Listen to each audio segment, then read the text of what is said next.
Ya, bismillah. Selamat sore. Assalamualaikum warahmatullahi wabarakatuh. Jadi, ini adalah mata kuliah anestesi 1. Saya nggak tahu ya, sudah adakah konsulen yang masuk untuk mata kuliah ini, tapi semoga sudah ada. Ini sebenarnya materi pertama untuk mata kuliah anestesi 1. Jadi sebelumnya, nanti tanggal 17 itu sudah akhir dari kegiatan perkuliahan kita pada semester genap ini ya. Jadi pada tanggal 17 itu harusnya sudah ada nilai. Jadi idealnya tuh kuliahnya sudah selesai semua, baru dilakukan evaluasi. Nah sayangnya mungkin evaluasinya ini akan berjalan di pekan depan, di mana saya nggak tahu ya apa semua dosen udah kasih kuliah. Kalaupun belum ya kalian belajar aja lah ya. Kan sudah jelas tuh di apa-apa materi-materinya untuk mata kuliah anestesi 1 ini. Ada semua di Morgan dan Stulting. Ini pun saya ambil dari Morgan ya. Nah, untuk farmakologi obat anestesi dan pengaruhnya terhadap sistem respirasi. Jadi sebagai pendahuluan farmakologi ini sebenarnya ya, farmakologi klinis itu harusnya sama levelnya dengan mata kuliah atau dengan topik-topik anestesi yang lainnya, karena setiap hari kita berhadapan dengan obat-obatan. Kita menggunakan obat-obatan untuk melakukan segala tindakan yang berhubungan dengan anestesi, baik dari pain, layanan nyeri ya, operasi, dan pelayanan anestesi di luar kamar operasi, resusitasi, ICU, semua itu berhubungan dengan obat-obatan.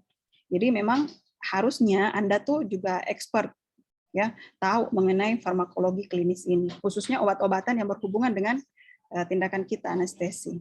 Jadi sama levelnya tuh dengan penilaian jalan nafas, dengan pengobatan sepsis, pemeriksaan fisis untuk pre-op, itu harusnya sebegitu juga Anda menguasai farmakologi. Nah, farmakologi ini tadi berhubungan dengan farmakokinetik dan farmakodinamik. Farmakokinetik itu hubungan antara dosis obat, konsentrasi obat dalam cairan tubuh dan jaringan, dan waktu.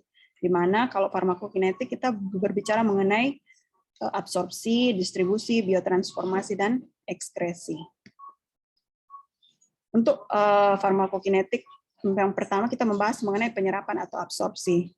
Kalau mengenai absorpsi, kita berbicara mengenai proses di mana obat bergerak dari tempat masuknya menuju ke aliran darah. Kita berbicara mengenai rute pemberian, mulai dari rute intramuskular, intravena, ya, intratekal, epidural, perineural, dan sebagainya. Kita bicara mengenai karakteristik fisik obat, ya, dari kelarutan, pKa-nya, pengenceran, pengikat, formulasinya, dosis, tempat absorpsi, dan dalam beberapa kasus kita berbicara mengenai aditif atau tambahan untuk obat-obat supaya absorpsinya lebih cepat. Misalnya kita memberikan atau absorpsinya diperlambat, ya, seperti misalnya pemberian epinefrin, hyaluronase, ya, atau hyaluronidase, atau penambahan misalnya opioid, ya. Distribusi.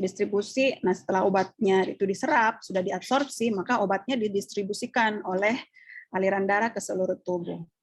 Nah, jadi ketika masuk ke dalam darah akan ada obat yang juga bergerak dari plasma ke jaringan, ya. Makanya untuk antibiotik contohnya ya, untuk antibiotik ketika konsentrasinya tinggi di dalam plasma atau di dalam darah, belum tentu di dalam jaringan tuh tinggi, ya. Sehingga kadang-kadang antibiotik kita berikan itu kalau nggak bagus penetrasinya ke jaringan, sementara di jaringan yang mengalami infeksi itu tidak akan bagus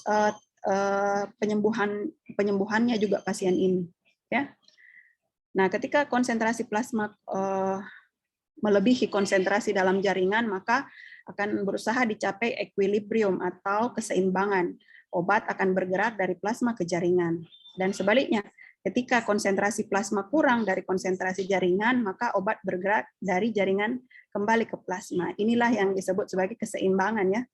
Hampir semua sama dengan elektrolit juga akan seperti itu. Selanjutnya, farmakokinetik kita juga berbicara mengenai biotransformasi, yaitu proses kimia di mana molekul obat diubah dalam tubuh. Nah, yang kita tahu bahwa hati atau hepar ini merupakan organ utama metabolisme untuk sebagian besar obat. Dan yang keempat adalah ekskresi. Ekskresi ini identik dengan ginjal ya. Nah, di mana beberapa obat dan metabolit atau hasil metabolisme dari obat itu diekskresikan oleh ginjal. Sehingga kalau biotransformasi kita berbicara mengenai hepatic clearance, kalau diekskresi kita banyak berbicara mengenai ginjal, clearance ginjal, yaitu kecepatan eliminasi obat dari tubuh melalui ekskresi ginjal. Sehingga kalau Anda melakukan pemberian obat-obat anestesi, ini Anda harus melihat fungsi heparnya untuk melihat hepatic clearance-nya, Anda harus melihat fungsi ginjal untuk menilai clearance ginjal. Banyak obat dan metabolit obat masuk dari hati ke usus melalui sistem biliar. Jadi ada juga yang masuk melalui sistem biliar ya. Beberapa obat yang diekskresikan dalam empedu kemudian diserap kembali di usus, di mana ini yang disebut sebagai resirkulasi enterohepatik. Nah, farmakodinamik. Tadi farmakokinetik, kemudian farmakodinamik. Farmakodinamik itu studi tentang bagaimana obat mempengaruhi tubuh, melibatkan konsep mengenai potensi, efikasi, dan window terapeutik. Ya. Jadi ini melihat hubungan antara paparan obat dan respon tubuh terhadap obat tersebut. Biasa kita sebut sebagai dose response atau concentration response relationship.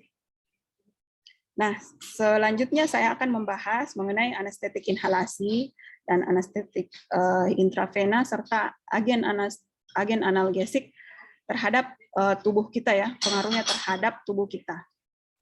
Di mana semakin besar uptake agen anestesi, semakin besar perbedaan antara konsentrasi inspirasi dan alveoli, dan semakin lambat kecepatan induksi.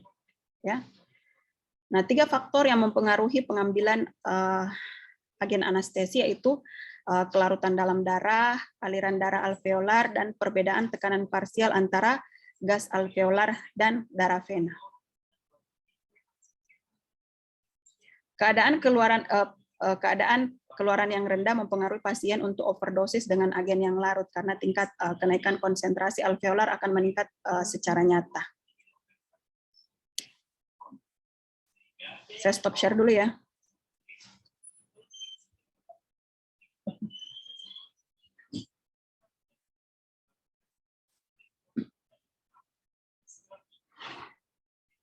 Nah, sebenarnya ini obat ini saya ambil dari Morgan ya.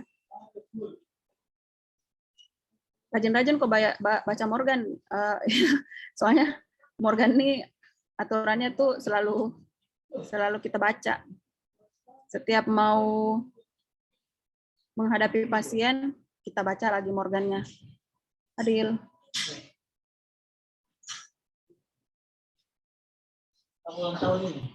Wija. Iya. Nah, beberapa faktor, bisa kelihatan enggak ini?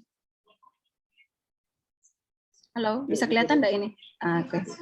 Nah, ini beberapa faktor yang mempercepat induksi dan mempercepat recovery dengan menggunakan agen inhalasi ini adalah yang pertama eliminasi rebreathing.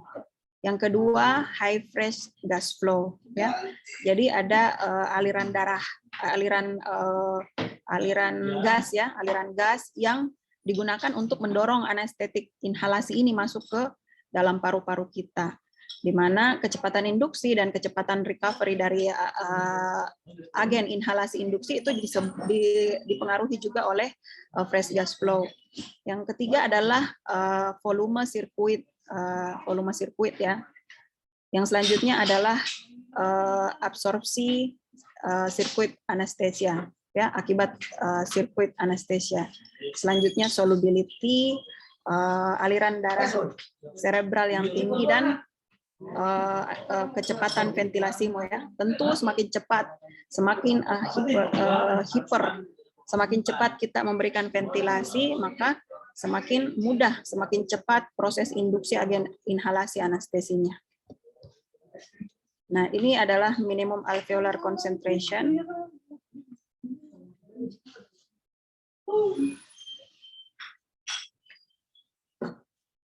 Ya, ini adalah, saya kira semua sudah tahu ya, minimum alveolar concentration atau MAC. Oh iya, thank you. Nah, ini minimum alveolar concentration dari suatu agen inhalasi anestetik. Jadi ada yang disebut sebagai minimum alveolar concentration, ya, atau MAC, merupakan konsentrasi agen anestesi ini di alveolar yang mencegah pergerakan pada 50% pasien pada saat stimulus insisi pertama, ya. Dan ini berbeda-beda untuk tiap agen inhalasi anestesi. Saya kira bisa dilihat semua ya.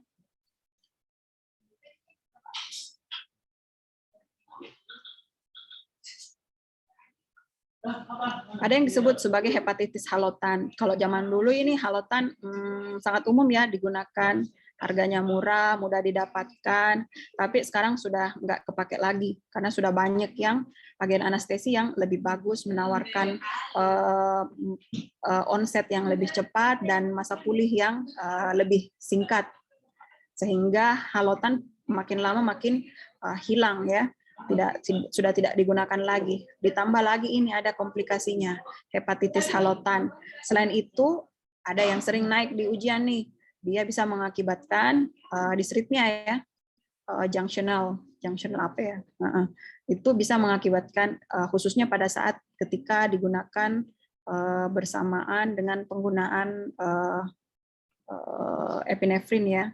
Epinefrin itu bisa langsung muncul irama jantung yang kita tidak inginkan, dalam hal ini disritmia. Makanya halotan perlahan-lahan sudah tidak digunakan. Apalagi ini resiko toksisitasnya ya, hepatitisnya, resiko hepatitisnya.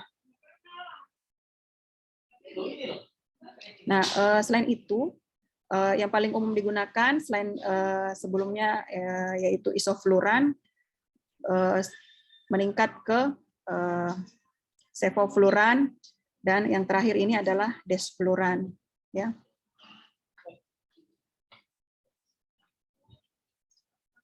Nah, namun desfluran ini umumnya karena dia solubilitasnya yang rendah di dalam darah ya, sehingga biasanya desfluran ini digunakan untuk maintenance aja.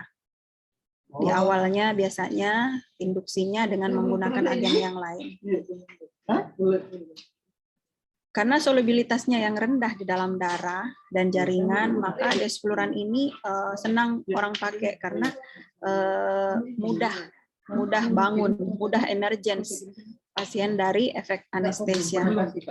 Sehingga dalam waktu sekian detik, sekian menit saja. Jadi kalau dalam suatu mesin anestesia ada kita sebut end tidal ya, end tidal CO2. Jadi pada saat kita ekspirasi bisa terbaca ya, terbaca CO2 yang keluar pada saat ekshalasi. Nah, ada juga end tidal, kalau mesin-mesin anestesinya lebih canggih lagi, ada end tidal untuk gas-gasnya. Jadi dia bisa melihat end tidal desflurannya berapa, end tidal sevoflurannya berapa. Ketika end tidal untuk sevoflurannya sudah 0,00, itu sudah petanda bahwa di dalam pada saat dia ekshalasi itu sudah nggak ada lagi sevoflurannya. Nah, kalau di luar negeri ada tuh yang kayak gitu. Mungkin nanti kita akan bergerak ke situ juga ya. Tapi jangankan end tidal untuk inhalasi ya. End tidal untuk CO2 saja tidak semua mesin punya kan. Nah, kalau di luar negeri end tidal buat ininya aja ada. Buat inhalasinya tuh ada, sehingga mereka sudah tahu nih, oh nggak lama lagi nih pasiennya bangun, soalnya end tidal sevonya sudah tinggal 0, sekian. Ya, semoga kedepannya bisa bergerak begitu juga kita. Nah, akhirnya kita pakai feeling kan, kita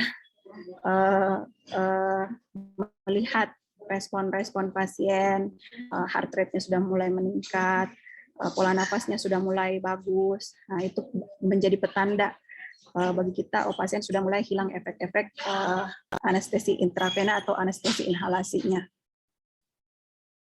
Nah, karena sevofluran ini merupakan agen yang terpilih ya untuk induksi dan inhalasi pada anak-anak.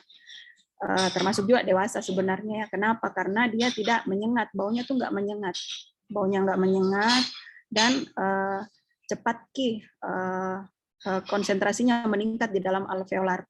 Ya, ketika dia dihirup cepat atau rapid, sangat cepat dia meningkat konsentrasinya di dalam alveolar sehingga mudah membawa pasien jadi tidur ya, mudah untuk induksi.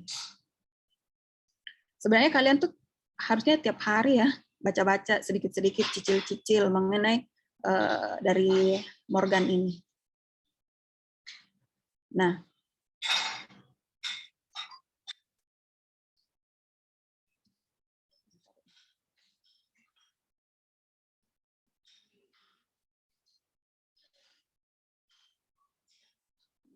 ini tadi bukan, ini tadi bukan.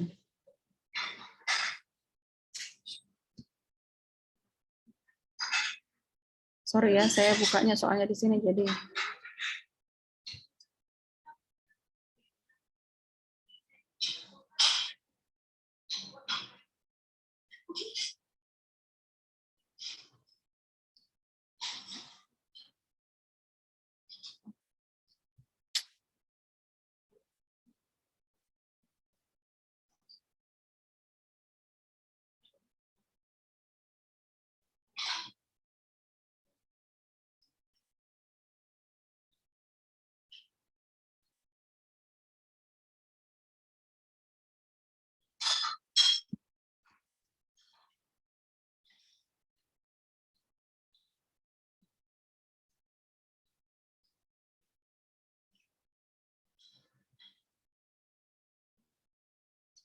Saya kira sudah pada ngerti ya bagaimana agen anestesi ini bekerja di brain kita, di otak kita ya. Jadi agen-agen anestesi ini bekerja. Jadi ketika kita inhalasikan pada pasien, dia akan masuk ke paru, ya, diabsorpsi dan masuk ke melalui proses inhalasi. Setelah diinhalasi, dia akan masuk ke sistem aliran darah, ya, melalui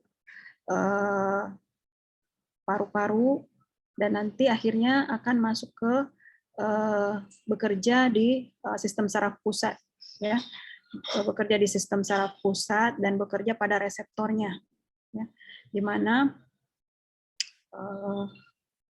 ya tergantung agennya ya, anestetik intravena ataupun agen inhalasi ini akan bekerja pada reseptornya masing-masing di otak.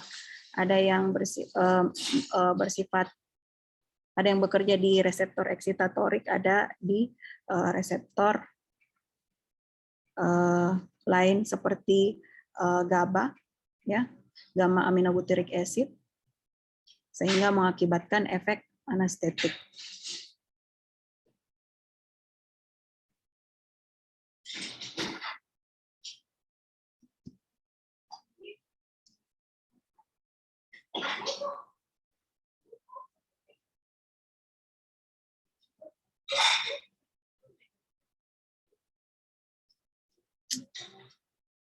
Begini kalau tidak dipersiapkan. Nah, ini tadi minimum alveolar concentration ini tadi ya adalah ini untuk ditujukan pada agen anestesi yang inhalasi ya. Jadi konsentrasi alveolar yang mencegah pergerakan pada sekitar 50% pasien terhadap insisi pertama. Ya, insisi pertama pada saat dilakukan surgical incision. Kenapa MAC ini penting? Karena kita dapat mengetahui, dapat melihat perbedaan atau comparison antara kekuatan antara agen-agen anestesia berdasarkan MAC-nya ini. Ya, nah ini tabel 83.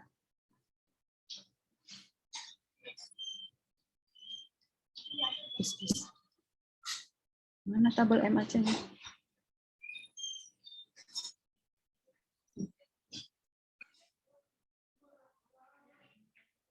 Nah ini.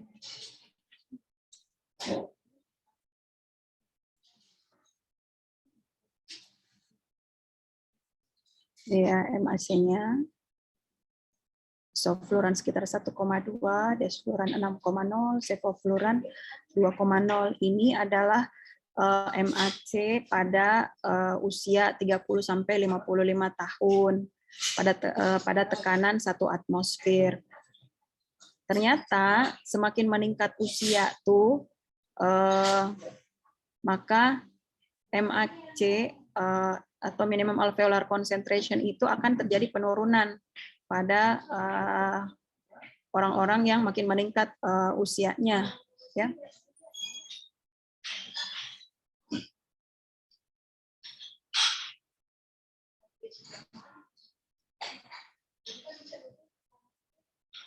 Ya, di mana makin usia, makin geriatri, makin tua, maka MAC itu bisa makin menurun, ya. Jadi konsentrasi alveolar anestesi inhalasi yang tidak menyebabkan dia bergerak pada insisi pertama itu ya makin menurun dengan semakin meningkatnya usia.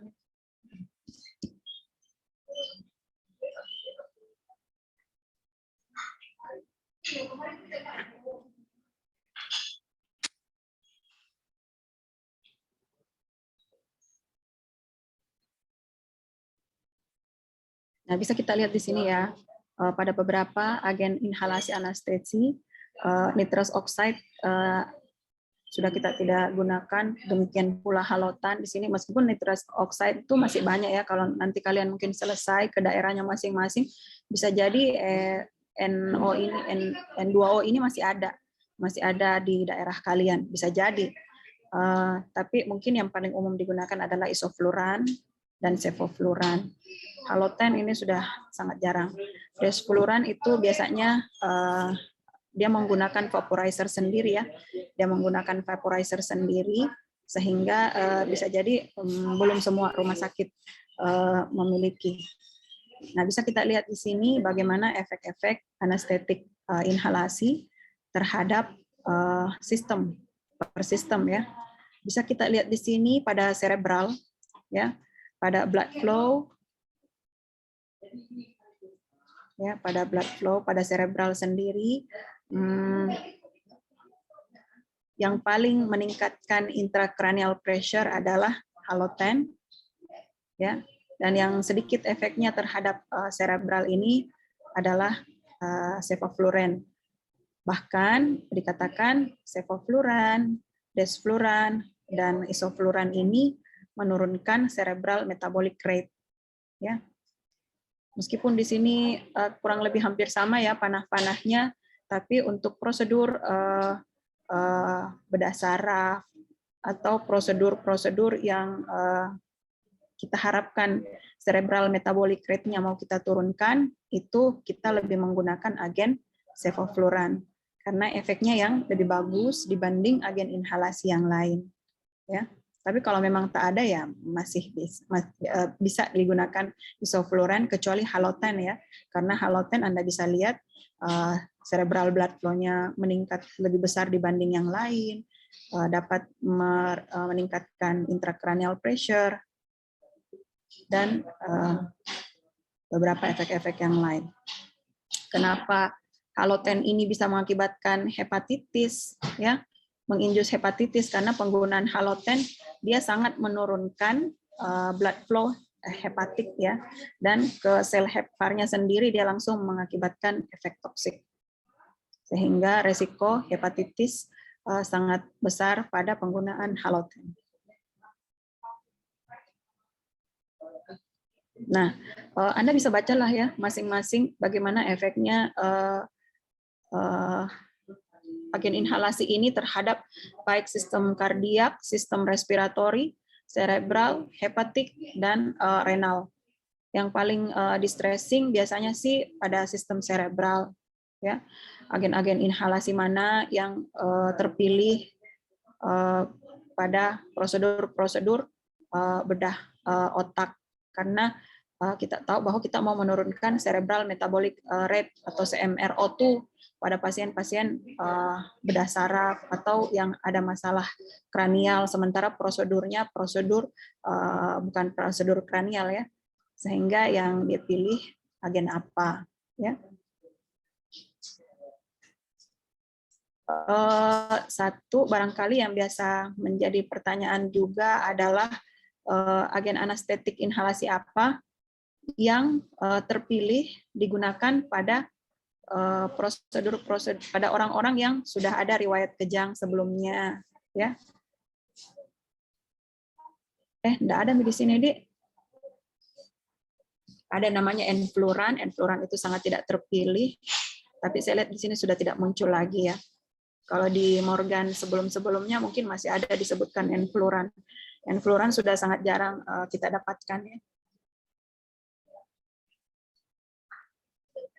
Nah, sehubungan dengan nitrous oxide, ya, nitrous oxide ini meskipun sangat jarang Anda dapatkan, tapi biasanya di daerah-daerah itu masih ada nitrous oxide-nya, sehingga biasanya tuh colokan-colokan tuh ada 3 kan ya, ada warna hijau, ada warna biru, ada warna apa lagi tuh? Nah, biru tuh biasanya nitrous oxide, terus yang hijau itu oksigen, yang satunya air, udara ya. Nah, untuk nitrous oxide ini dia sangat soluble di dalam darah, 35 kali lebih soluble di dalam darah dibanding nitrogen. Nah, nitrogen sendiri soluble di dalam darah kita ya, dan nitrous oxide ini lebih soluble lagi. Sehingga pada pasien-pasien yang menggunakan prosedur anestesi dengan menggunakan N2O ini, biasanya yang paling ditakutkan kalau trapping di dalam, masih tertinggal di dalam N2O-nya, ya. Sehingga pada prosedur-prosedur itu harus diekhalasi dulu, pastikan ekshalasinya sudah bersih, nitrogennya itu, baru dilakukan penghentian anestesi atau ekstubasi. Yang paling biasanya menjadi diangkat itu pada kasus misalnya timpanoplasti ya, timpanoplasti. Pada prosedur timpanoplasti ya, ini tympanic membrane grafting atau ya ini sih yang paling biasa disebutkan. Biasa diangkat kasusnya jangan sampai N2O-nya masih ada di dalam darah, di dalam sirkulasi pasien, sehingga berikan waktu untuk N2O ini untuk terekshalasi bersih, baru dilakukan ekstubasi. Karena kalau masih ada di dalam, maka dia akan mengakibatkan bubbles, ya, bubbles dan berbahaya ya. Bubbles ini berbahaya, bisa menggagalkan graftingnya juga. Ya. Selanjutnya haloten. Haloten nggak usah saya bahas ya, terlalu dalam ya, karena haloten ini sudah sangat jarang digunakan karena efeknya tadi itu.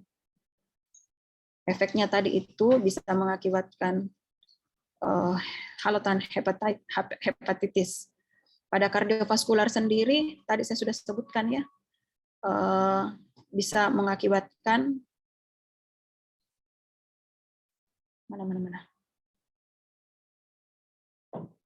junctional rhythm, slowing of sinoatrial node conduction, yang berakibat tampaknya ada muncul junctional rhythm atau bradikardia. Ya. Dan adanya sifat aritmogenik. Ya. Jadi sifat aritmogenik ini ya ini tadi saya sebutkan ya. Kalau digunakan pada saat bersamaan dengan injeksi epinefrin, kan biasanya kalau pasien-pasien dilakukan prosedur pembedahan diberikan anestetik lokal dulu ya sebelumnya. Kadang-kadang anestetik lokalnya itu mengandung epinefrin ya. Nah kalau masuk itu pada saat kita menggunakan halotan, maka kedua kombinasi penggunaan additional epinefrin dapat mensensitasi jantung sehingga terjadi efek aritmogenik ya. akibat sensitasi jantung oleh epinefrin dan halotan ini.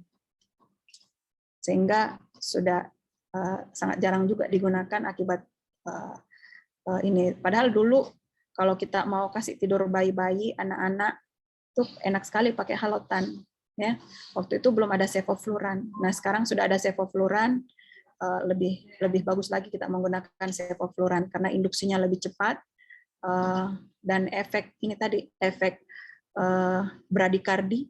Nah, halotan ini nyata sekali bradikardinya, khususnya pada pasien anak-anak ya. Sebenarnya anestetik inhalasi yang lain juga nyata sekali sebenarnya bradikardinya, tapi lebih nyata pada halotan.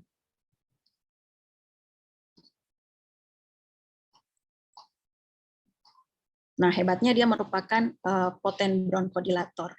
Jadi dia biasanya digunakan pada pasien-pasien untuk mereverse asma yang bronkospasme yang diinjus oleh asma, ya. Selain ketamin, halotan biasanya digunakan, ya. Nah, ini tadi efeknya, yaitu tadi tidak bagus karena dia mengakibatkan vasodilatasi efek vasodilatasinya yang besar sehingga meningkatkan cerebral blood volume dan cerebral blood flow halotan ini. Makanya tidak cocok digunakan, ini adalah agen inhalasi yang tidak cocok digunakan pada prosedur-prosedur cerebral. Kalau yang lainnya ya masih memungkinkan isofluran dan yang paling terpilih adalah sevofluran.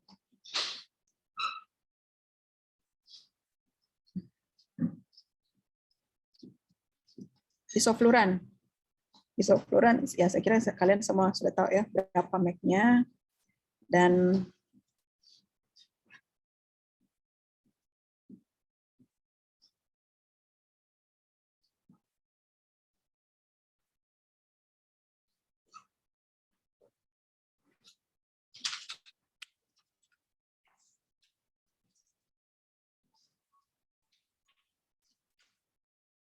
ya, dan tingkat keamanannya.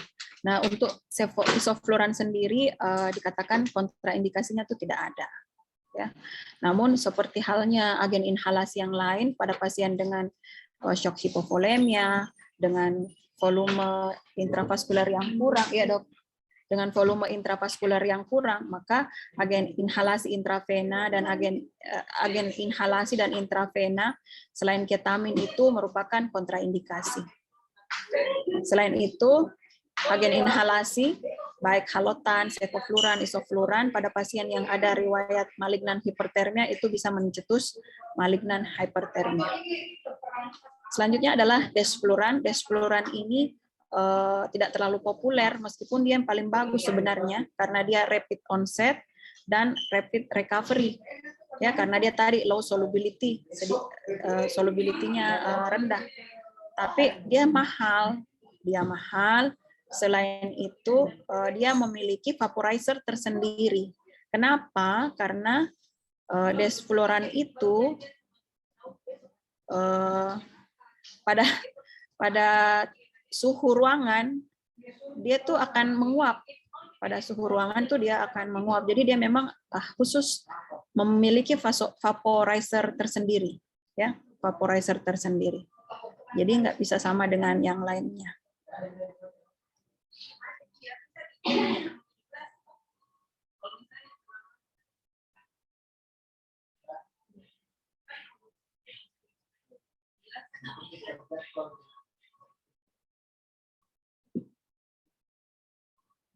Dan sama seperti agen anestetik yang lain, juga desfluran juga menyebabkan vasodilatasi dari pembuluh darah serebral, meningkatkan cerebral blood flow, namun tidak seheboh seperti halotan ya, tidak seheboh seperti halotan sehingga masih bisa digunakan pada prosedur bedah saraf, sebenarnya bisa, meskipun yang terpilih adalah sebenarnya sevofluran.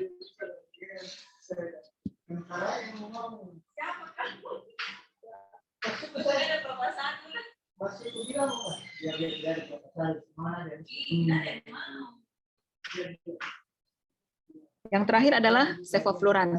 Sevofluran itu adalah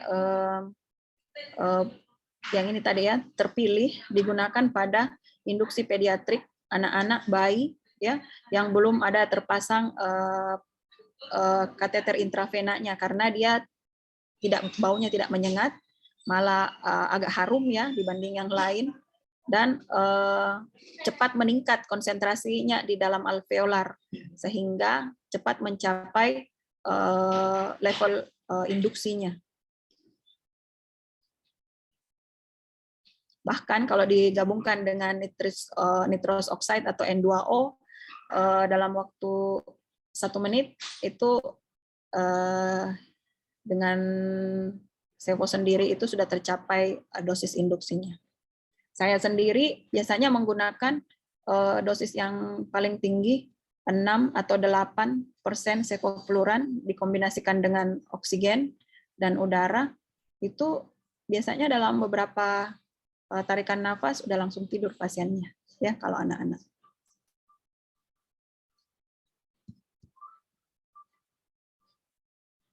Saya kira bisa Anda baca sendiri ya.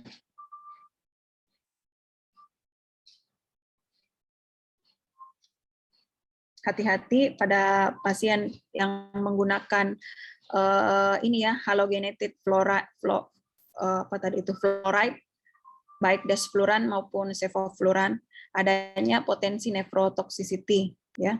Jadi ini sering digarisbawahi adanya potensi nephrotoxicity akibat peningkatan inorganic fluoride yang sudah dari halogenated agen halogenated fluoride ini ya. Jadi hati-hati pada pasien dengan disfungsi kidney ya, meskipun sevofluran sendiri masih lebih rendah resikonya, tapi tetap harus hati-hati. Hati-hati ini juga dengan produk kompon E ya, ini merupakan komponen yang bisa terakumulasi pada penggunaan sevofluran dengan dosis yang tinggi. Makanya mesin-mesin anestesi ini banyak menggunakan ini ya low flow anestesia, sistem low flow anestesia. Sistem low flow itu aliran oksigen, aliran udaranya itu lebih rendah ya, sehingga kita bisa menggunakan konsentrasi atau aliran agen inhalasi juga yang lebih rendah. Sama dengan agen inhalasi yang lain, kontraindikasi dari penggunaan inhalasi ini adalah pasien dengan hypovolemia dan dengan malignan hypertermia.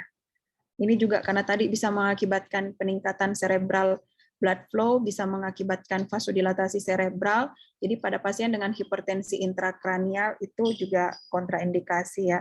Meskipun di antara semuanya, di antara semua agen inhalasi, sevofluran lah yang paling rendah efeknya terhadap cerebral, tapi tetap bisa mengakibatkan vasodilatasi cerebral, bisa mengakibatkan peningkatan cerebral blood flow. Sehingga biasanya pada prosedur-prosedur seperti itu yang sudah ada intrakranial,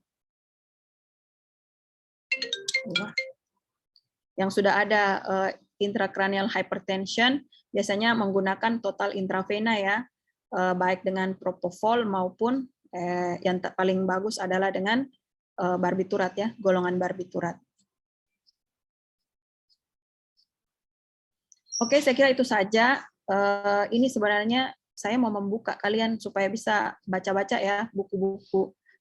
Jangan terlalu banyak kau baca, cukup Morgan saja lah. Kalau memang kau tidak bisa baca juga ini, tidak sempat juga membaca Stulting, buku Stulting. Morgan aja sebenarnya cukup ya.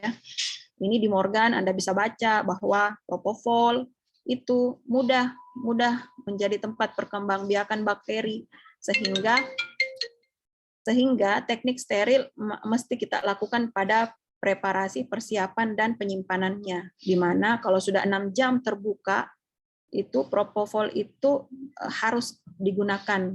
Ya. Jadi kalau nggak habis setelah 6 jam, tuh buang. Kenapa? Karena dia mudah ditumbuhi oleh bakteri. Ya.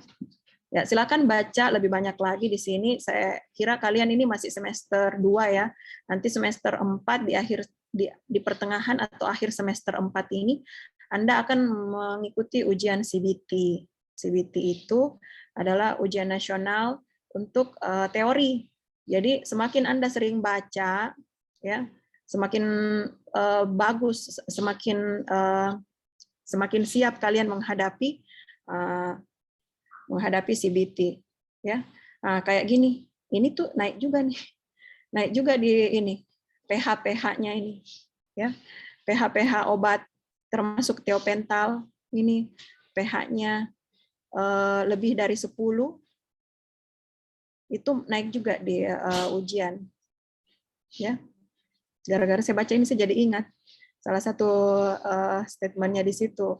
pH tiopental itu lebih dari 10. Jadi dia bersifat basa ya, sedaannya bersifat basa. Karena itu. Ya, saya kira itu aja ya. Semoga Anda lebih terpacu membaca ya, buka-buka buku.